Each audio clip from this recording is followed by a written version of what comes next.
भारतातील तरुण आणि इंटरनेट जगतात सध्या जोरदार चर्चेत असलेल्या कॉकरोच जनता पार्टी म्हणजेच CJP वरून आता राजकीय वाद पेटला आहे। भाजप नेत्यांनी CJPचे जवळपास निम्मे फॉलोअर्स हे पाकिस्तानमधील असल्याचा गंभीर आरोप केला आहे। मात्र पक्षाचे संस्थापक अभिजित दिपके यांनी हे सर्व आरोप फेटाळून लावले आहेत। भाजपच्या या आरोपांना चोख प्रत्युत्तर देण्यासाठी अभिजित दिपके यांनी एक्सवर त्याच्या सोशल मीडिया ऑडियन्स ॲनालिटिक्सचं स्क्रीन रेकॉर्डिंग शेअर केलं आहे। या डेटाचा हवाला देत त्यांनी दावा केला आहे की CJPचे 94%हून अधिक फॉलोअर्स हे भारतीय आहेत। केंद्रीय मंत्री किरण रिजिजू भारतीय तरुणांना पाकिस्तानी का म्हणत आहेत असा सवालही दिपके यांनी उपस्थित केला। इंस्टाग्राम अकाउंट हॅक होण्यापूर्वीचा हा डेटा असल्याचं त्यांनी स्पष्ट केलंय।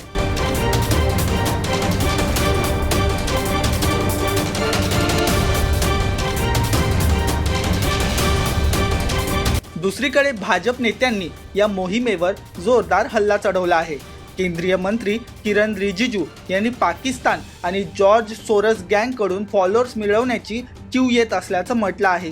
तर भाजप नेते सुकांत मुजुमदार यांनी दावा केला होता की CJPचे 49% फॉलोअर्स पाकिस्तानचे असून फक्त 9% भारतीय आहेत। त्यातच केरळ भाजपचे प्रदेशाध्यक्ष राजीव चंद्रशेखर यांनी याला भारताला अस्थिर करण्याचं classic cross border influence operation म्हटलं आहे।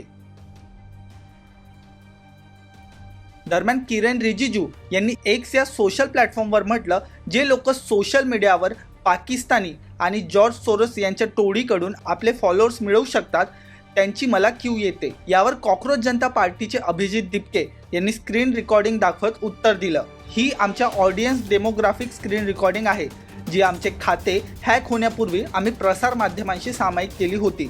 आमच्या प्रेक्षक वर्गापैकी 94%हून अधिक लोक भारतातले आहे। केंद्रीय मंत्री किरण रिजिजू हे भारतीय तरुणांना पाकिस्तानी असे का संबोधत आहेत? आता कॉकरोच जनता पार्टी, BJP आणि सोशल मीडियावर सुरू असलेला हा वाद कुठपर्यंत जातो याकडे लक्ष लागून आहे।